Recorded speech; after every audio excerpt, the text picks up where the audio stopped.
جميعا. Just a quick note on logistics. If you want to listen more clearly عندكم الهيدفونز. You can put on the headphones. اللي يبغى يسمع أوضح الهيدفونز راح تساعد على السمع لو كان في أصوات خارجية. Just keep that in mind. بسم الله الرحمن الرحيم. Welcome everyone. Thank you so much for being here today. We have a very interesting panel. Today we have a Mohiba alumni panel. We have five very talented panelists here today. We're going to start out with quick introductions and we're going to go from there. So if you can lead us, Majed, please.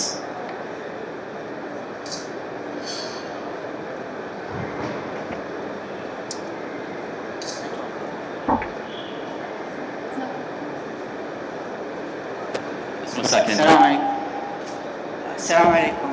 I'm a database administrator in Ministry of Environment and Agriculture and Water.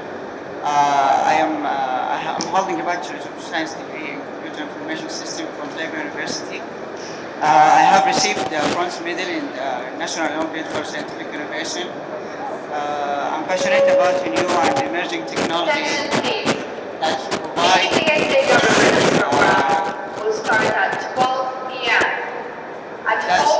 innovative solutions for life most challenging problems. I believe that my learning aptitude and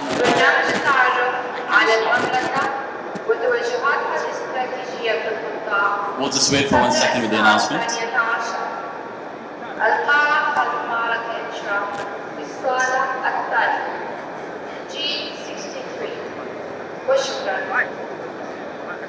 Assalamu alaikum again. I'm Majed. I'm database administrator in Ministry of Environment and Agriculture.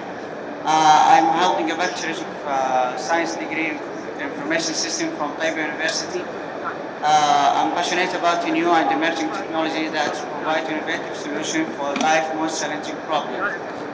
I believe that my learning aptitude and technical expertise will help me become part of that future. Next on we have Maram. Hello everyone, I am Maram Al-Nizi, a senior biomedical engineering student at King Faisal University. Recently I finished my summer training at National Guard Hospital, and I'm really interested in innovation, technology and scientific research, and that's led me to be a member in Mohiba Alumni and IEEE KFU student branch. I participate in many competitions such as Tahayal University for hackathon programming, and I participate in scientific idea at Zayed University in Dubai, and also at MISC Foundation with the competition of Youth Voice. Recently I won the second place at the competition of Entrepreneur and Innovation, which was held at King Faisal University. Thank you, Maram. Next we have Sultan. Well, I am currently a graduate field service engineer at GE Aviation. For those who aren't familiar, GE Aviation is a world-leading jet engine provider for both the military and commercial aircrafts. Besides that, I recently graduated from King Fahd University of Petroleum and Minerals with Bachelor of Science in Aerospace Engineering and a concentration in drone design and application.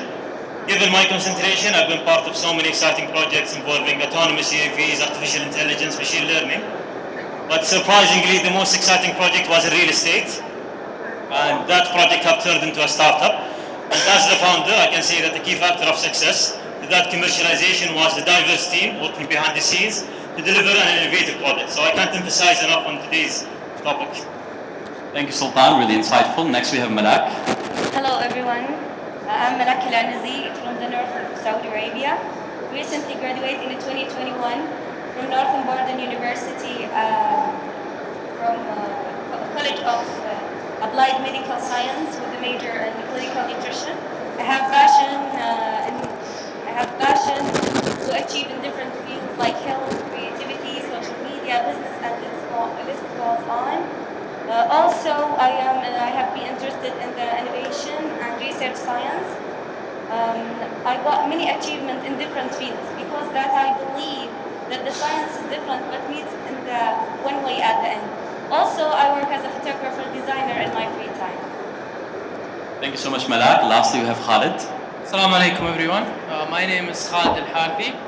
I was part of Mohiba's school initiative program. I'm a recent KGSB graduate from NC State University with a degree in mechanical engineering and a math minor.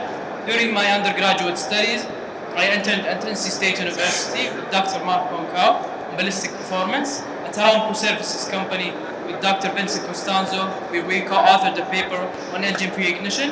And finally, at King Abdullah University of Science and Technology with Dr. Amir Farouk on biofuel performance of engines. Currently, I'm also applying to finish my graduate studies at KAUST. I just finished a 12 weeks data science immersive bootcamp. And finally, outside of that, I like to watch movies, play FIFA, and maybe read a book or two every 3 years. I'm really excited to be here with you all, and hopefully we can all get something out of it. Thank you so much, Khalid. Lastly, my name is Abdulaziz Sirajuddin, and I'll be moderating today's session. Today's session is about how diversity leads to innovation, or how diversity equals innovation. And we want to start out by defining the meaning of diversity. It means different things to different people. And we want to start out with Malak. Diversity is a word that I think does not get a specific definition. In my opinion, I think the life is full of the origin of life is diversity. Also, the life is have a lot of diversity, and we know. But I can't limit the diversity to a few words. But let's talk about the diversity here in the Kingdom of Saudi Arabia. Full of diversity in all fields. And with the Vision 2030, you will witness more exciting diversity, with the great future talent. Also, I think we have a large area, especially with empowerment of the women and participation in many fields. And we have a large area. I think this makes us a great example of diversity. Thank you so much, Malak. Next we have Maram. Well, this is a really good question because we cannot all agree in one definition because we are different. But if I want to define diversity in one word instead of a whole sentence, I would say that diversity is another name for creativity. So, in another word, if we give an example of an organization or a company, we can see that the organization have different plans and different visions. In order to be strong, they always have multiple plans. And you can also imagine the table itself. The table will have 4 stands. If one of these stands broke, it will be able to stand without any obstacles because it have multiple sources. So this is the diversity. It is the strong and to avoid its weaknesses. And if we give an example from our life, we can imagine that we are humans living in this universe, and the humans themselves are different. We have different background, skills, and culture. And this is what makes us unique and distinguish us, that we are different, and this is something we born in it and something based on us. Very well said, Maram. Next we have Khalid. Well, great points by my fellow panelists, and as you all know, this is a pretty open-ended question. The word diversity has many meanings in different contexts, and especially I think it has a lot of baggage that I don't think really applies here in Saudi. So what I would like to do is perhaps redefine the word in a more pragmatic approach in terms of our context. The word diversity comes from the word divertere, Latin, which means facing both ways. You might wonder, what are the both ways? To me, what I would like to think about those ways are creativity and discipline. It was a recent podcast I heard on Finjal with Mr. Amr al-Qahtani, where Mr. Amr talks about the types of employees and how all of them lie on that spectrum, creativity and discipline. Anyways, as I started thinking, imagine if you have a team that is either all creative people or all disciplined people. The result wouldn't be very optimized. So diversity to me means different ideas, different perspectives. It's not what you look like or the color of your passport. It's what you actually bring to the table. One example that I think really resonated with me is one of my favorite movies called The Internship. It's where Robert De Niro plays the role of a 70-year widower who finds that retirement is really not that fun. Anyways, he applies to the role of a senior intern at a company that is this techie fashion startup where Jules there, this very bright, very young woman, was having a bit of trouble launching her company. Anyways, long story short, you should see the movie. It's actually in the Saudi Netflix now. Long story short, Ben comes with this discipline and structure, and you can really see in the movie how one person with a different approach can actually change the culture of an entire team in a company. Thank you so much, Khalid. Very insightful.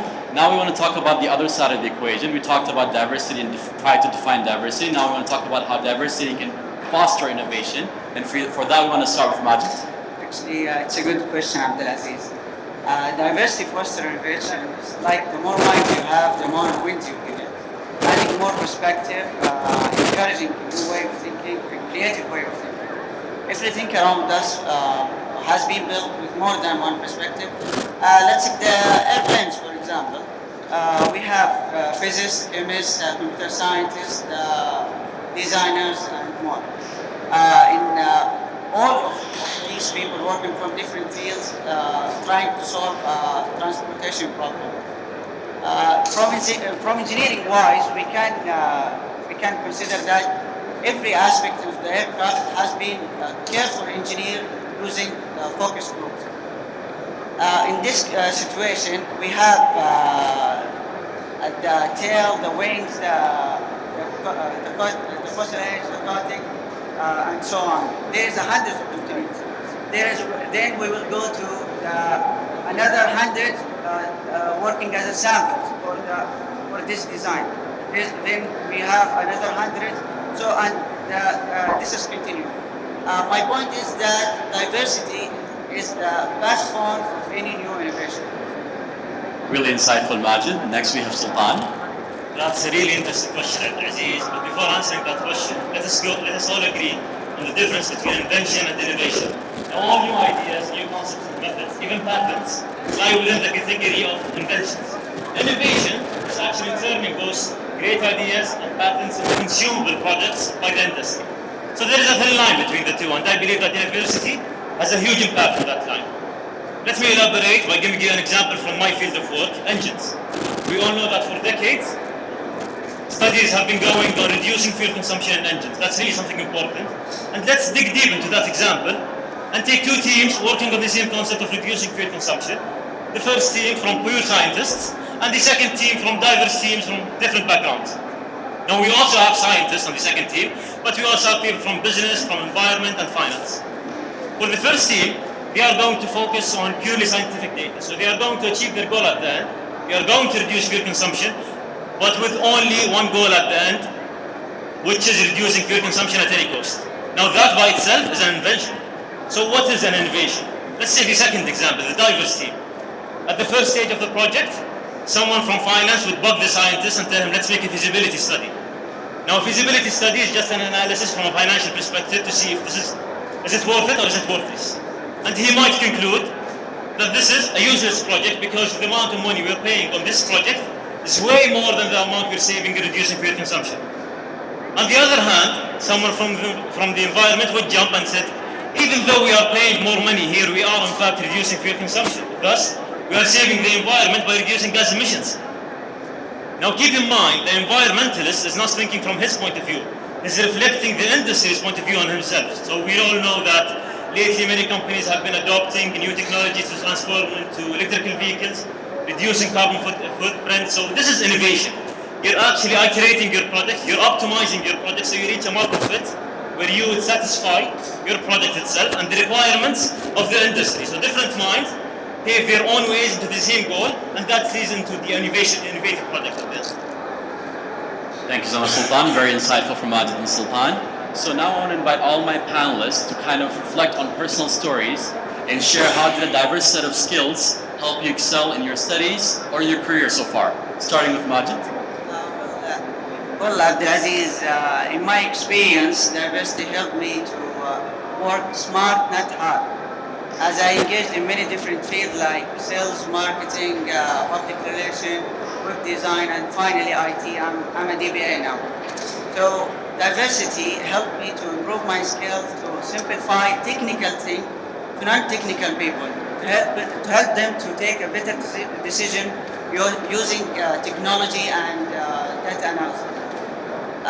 Let's take a quick example in my how my previous experience helped me in my career now. I'm a DBA. I'm dealing with different requests from the developers working on our websites. As I worked as a web designer before, I know how to deal with it. So I'm giving them not the solution. I'm giving them. Can I stop? Yeah, you can take a pause for the will start at 12 p.m. at Hall 2 behind Intro booth, room G63.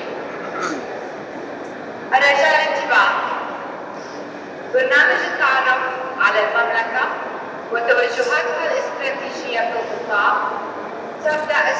10 القاعة خلف معرض انترا بالصالة الثانية غرفة G63 وشكرا. Let's continue. Sorry. So I'm giving them not only a solution, I'm giving them a tips to avoid this in the future. So I'm getting a good reputation that I'm making my colleagues' works easier. So how this diversity helped me to get a good reputation in my career, even in my studies, and that's it. And I think this is my perspective. That is very insightful, Majed. Really, thank you. Next on Maram. Let me tell you, Abdulaziz, that I always get this question in my social media accounts, especially from high school students. They always ask me whether they can involve in biomedical engineering, especially in my major, or they can involve in any major with certain skills. How do they know that this major will be suitable for them? And even from university students, they ask me how they can involve in college activity without even affecting their GPA or their grade. And I always tell them that thinking in that way is very good. That means you are in the right way, you are on the right track. And I always answer with one skills, and it's the most important skills that everyone should have. Even I think it's the skill of the leader. It's the time management. I know that you heard about these skills, but you should really involve it in your life. Because I really see this skill and impact of this skill in my life. If I wouldn't see that impact, I wouldn't even tell you about it. The funny thing that I'm really applying this skill right now. I literally yesterday have a midterm, and now here I'm in this conference talking to you, and this is an example of how you really need it, and you need to think about it very carefully. And the more skills you have in your life, the more it will reflect positively in your personality, and the more it will give you more responsibility even in your future job. Excellent story, Maram. Hopefully your exam went well. Yeah, Next we have Sultan. Well, I believe everything you learn is important, and every skill is beneficial in its own way. But if you wanted to reflect on my personal story, it would be the entrepreneurial journey I had. Now, when I established my startup, I went out of my comfort zone. So I was studying aerospace engineering, and I pursued an idea in the real estate sector. Many thought that this was completely irrelevant and it was wasting my time. But at the year I was graduating, I had so many skills: leadership skills, negotiation skills. I even understood the business environment, I understood investments. And you might think that this is still irrelevant to my major or to my career. But fast forwarding till I went to the job market, that really helped me, because keep in mind, if I was able to convince an investor to invest in an aerospace engineer with an idea in real estate, I don't think it would be hard to convince an aerospace company to hire an aerospace engineer. At that point, it only makes sense. And I'm not saying that you need to go and establish your own startups to gain those skills, although I really encourage that, but you don't have to. I'm sure that every university here in Saudi has its own entrepreneurship center. Go visit that. Get an entrepreneurial mindset, because that will really help you to understand the business environment that we said earlier. It's about how you turn your inventions into innovations. So I believe it's not about the skills themselves, it's not about the academic knowledge you have, it's about how you can combine both to get the benefit out of them. That is very insightful, Sultan. Thank you. Next we have Malak. The experience of many things, I think it's really what makes your skills. From a very young age, when my parents allowed me to use the computer, the light one computer, if you remember it, guys, using the internet has opened up the file for me to self-learn and learn a lot of things around the world while I'm sitting at the home. Also, a very critical part in my life, that's when I spent 7 years at the universities, searching for an opportunity and section that's fit with my dreams. During this 7 years between business administration and the science and meet a lot of professors, it's what's really set up my skills and make me unique. Thank you so much, Malak. Next we have Khalid. Yeah, I can think of one example specifically where I really understood what it means to possess diverse skills and experiences.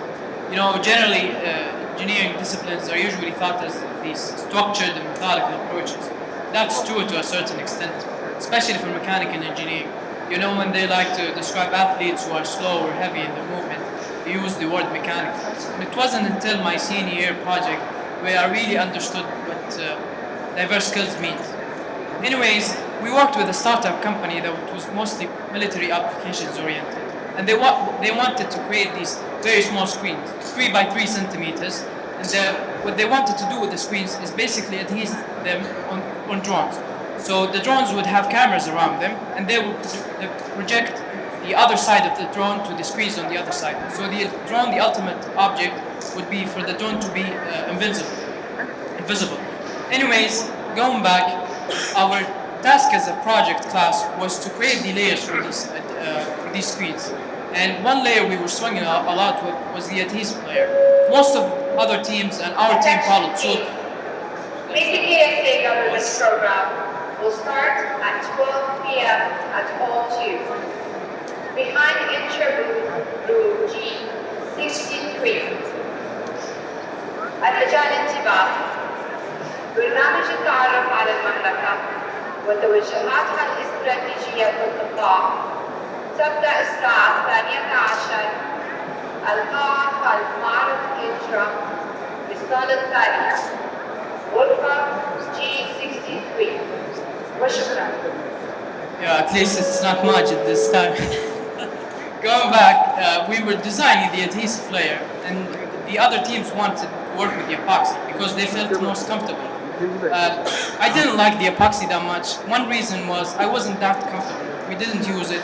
In the US especially, they used it a lot for high school project, middle school projects. So I started thinking hard about alternatives.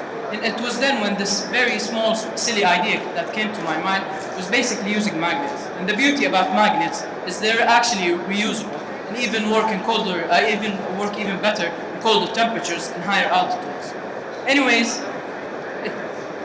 these small cultural differences that made me play as a youngster with these very small, eggy-looking magnets that made this very small idea propagate out of nowhere.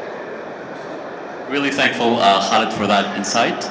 Now that we've gotten to know our panelists a bit better and listened to their diverse set of skills, we want to focus more on the military industry and the reason why we're here today. So I invite a couple of my panelists to share examples on how they envision diversity impacting innovation as it relates to a military-oriented career. And for that, I want to start with Malak. I literally can't stress how the diversity impacts the innovation, especially with the military industry. For example, there is a special training for soldiers to using virtual reality equipment. Furthermore, this VR equipment allowing the new soldiers to use virtual military equipment. To be more specific, according to the Reuters article, F-35, the cost of F-35 it's at around $13,000 per flying hour. And the military pilot needs hundreds of hours to use this aircraft perfectly. So I forgot to mention this, the cost of the aircraft is $1 million. Another example that's when training the soldiers through the virtual reality. That will make, at this point, recruiting experienced soldiers will be much easier, because when we put them at the same difficult and the same situation, that will maybe least of the injury and without losing them or getting them any injury. Also, that's what I want to add is I think that's enough, but I want to say that we want to lose our soldiers, and also we want at least without getting them injury or lose them. Yeah. That's really useful insight, Malak. Next we have Khalid. Yeah, generally thinking, unfortunately, the first thought that comes to most people's mind is that military innovation mean more ways to harm people, and that's not true at all. For example, let's take DARPA, the Defense and Research Project Agency. Some of the most impactful innovations that we have today came out of DARPA.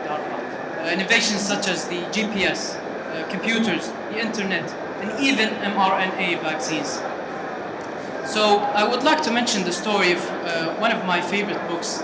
It's in a book called Deep Work. It's very popular, written by Cal Newport.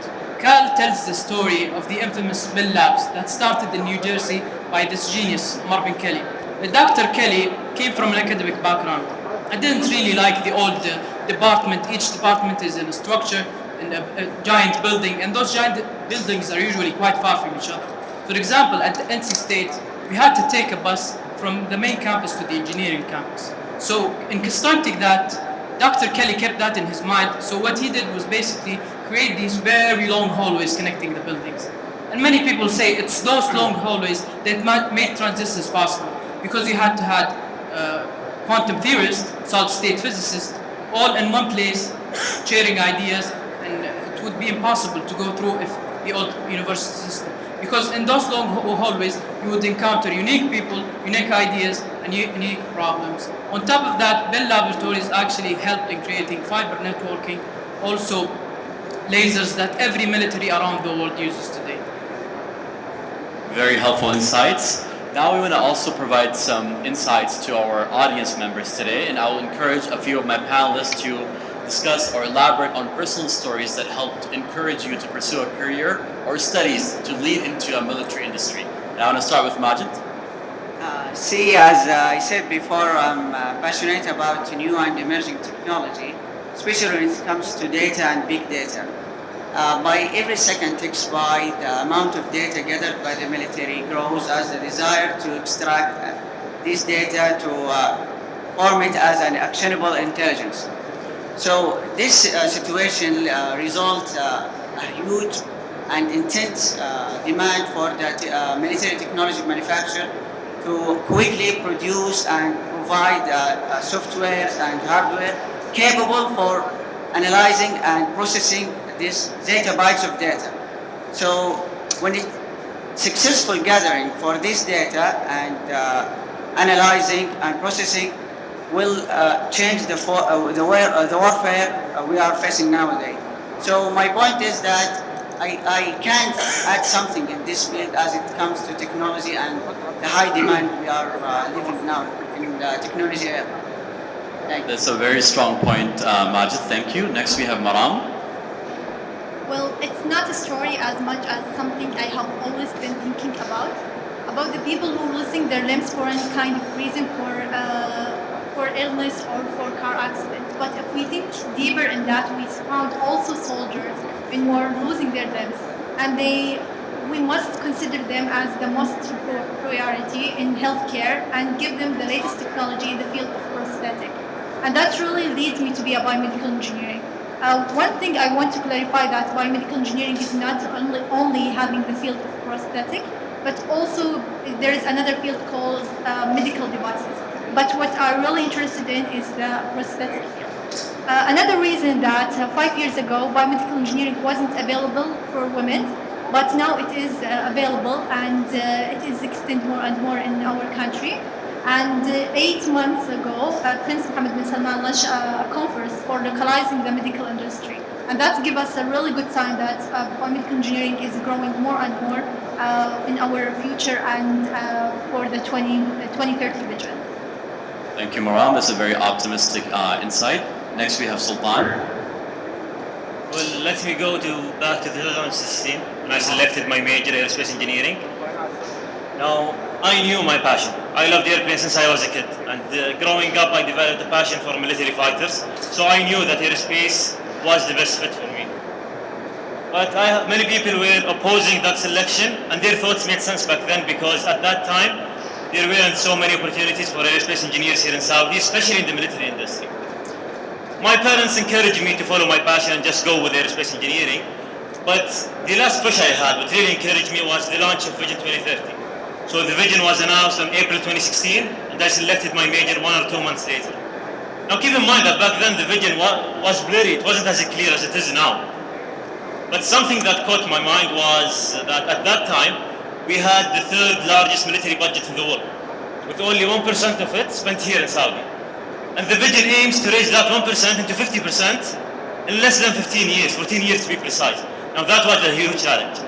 And fast forwarding till now, I never thought that we would have such a trade event in the military industry here in Saudi. This is something really huge. I think we have a huge momentum. And don't get me wrong here, I didn't select my major based on the vision. I select my major based on my passion, but you asked me, Abdulaziz, what really encouraged me to have been the Vision 2030. That's a very interesting insight, Sultan, and that brings us to actually one of the most helpful questions that I can ask my panelists today. Is the advice or thoughts that you have that you can share with young people who are listening to you today that are considering pursuing a career or studies in the military industry? What kind of advice or thoughts you can share with them? And I want to start with Sultan for this one. Well, let me lead by what I just said, Vision 2030. Now we as the youth are the pillars of the vision. And the big proof of that is today's event. A whole day dedicated for young talents in a trade event focused on only a finance point of view. But nevertheless, the focus is really huge on you guys. So I think we have a fertile environment and we are the seeds. The government is going above and beyond to empower us. They are putting a huge trust in us. And I believe this gives us a huge responsibility to meet their expectations. Now I'm not in a place where I could say what are the expectations of our leadership in us. But let me quote His Royal Highness Prince Mohammed bin Salman. In one of his interviews, he was asked on what basis does he select his team. And you're talking about ministers and leadership of this country. He could have gone into so many details, but he summarized it in only one word, passion. Let me put that into words and say that you guys have the opportunity today to discover yourselves. I don't want to pressure you and tell you that you need to know what exactly you want by the end of the day, but at least go talk to people from the industry, see what military is all about, and believe me, you'll have a spark. And this is all what you need. From an aerospace engineering perspective, we only need a single spark to fly an aircraft from Riyadh to New York. And reflect that on yourself. Find your spark today and you'll go with the flow to the rest of your life, inshallah. Now, when I say passion, I'm not saying that you need to know what you want exactly. Is it aerospace engineering or mechanical engineering? No, think of the bigger picture. What do you want to do? Where do you want to be 5-10 years from now?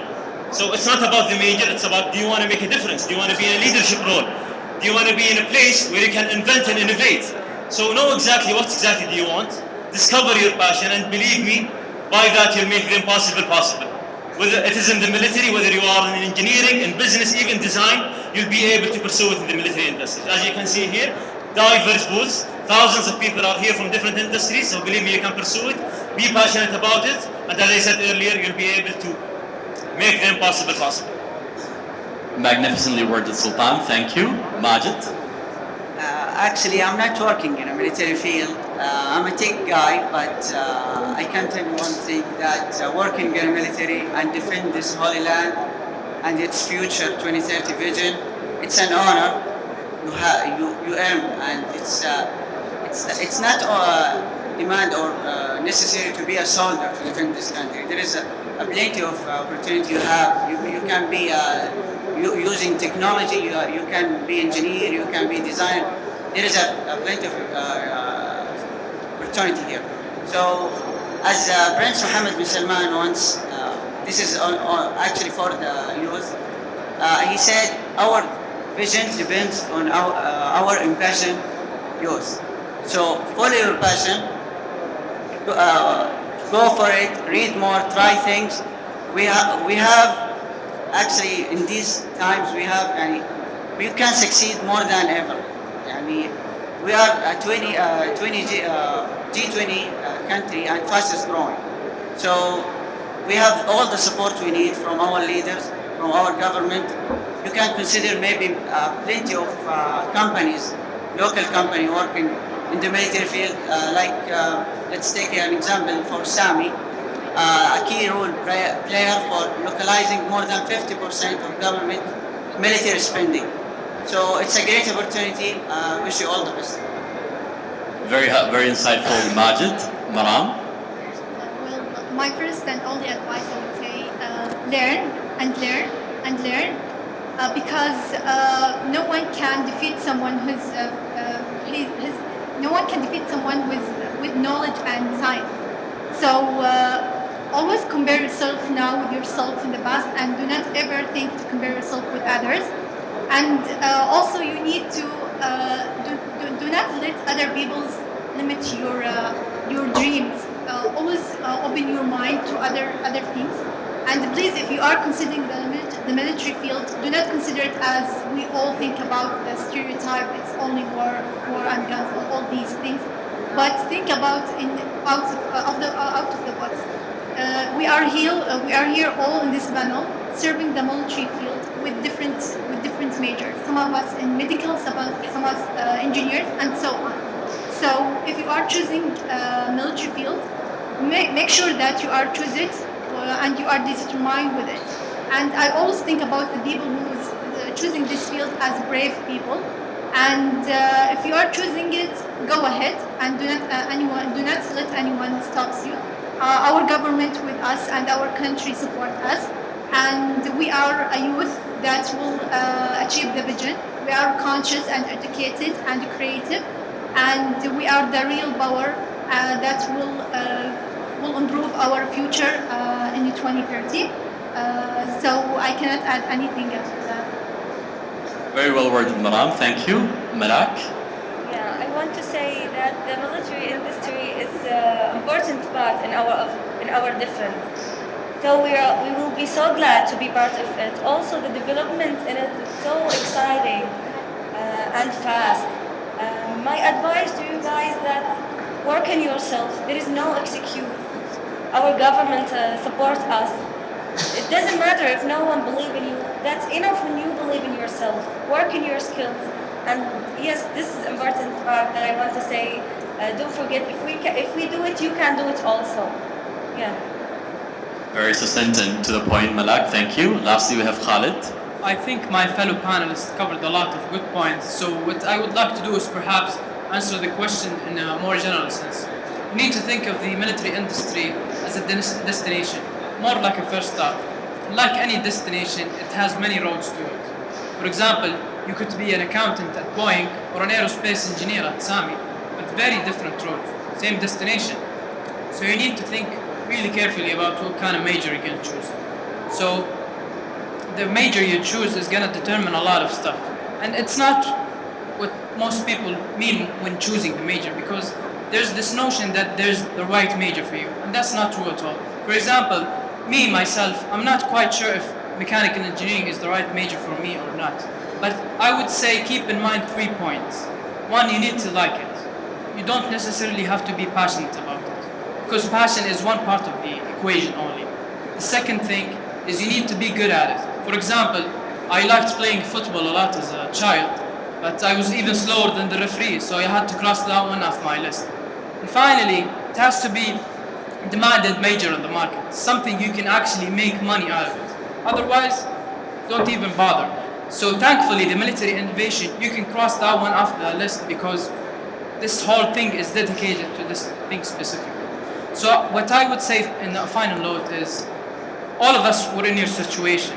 You're probably overwhelmed about what to do exactly when you're going to graduate and what to do after you graduate. So keep it simple. Don't think too much about the future and do your best. You can start today, make connections, ask questions to experienced people. And the first step you took is attending this panel. So thank you. Thank you so much, Khalid.